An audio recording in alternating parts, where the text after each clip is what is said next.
Hello guys, আমি আলেখ্য, তোমরা দেখছো আলেখ্য তো ব্লগস। চলো শুরু করা যাক। তো আজকে জামা প্যান্ট গুছাবো।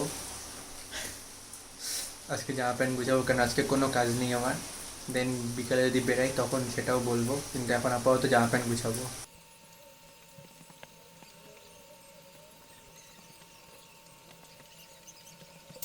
আমি এখন বেরিয়ে গেছি আমার দ্বিতীয় বাড়ি, যেই বাড়িটাতে আমি থাকতাম। সেই বাড়িটা এখন ভাঙা হবে, কারণ ওখানে এখন ফ্ল্যাট হয়ে যাবে। তো ওটা দেখবো যে বাড়িটা কত দূর কী এগিয়েছে, কতটা কি ভেঙেছে, সেটাই দেখতে যাচ্ছি। পুরো ভেঙে দিয়েছে বাড়ি, এখন নতুন করে তৈরি হবে। আবার একটু খারাপ লাগছে, এতদিন ছিলাম তো। বাইরে কন্টিনিউয়াসলি বৃষ্টি পড়েই যাচ্ছে।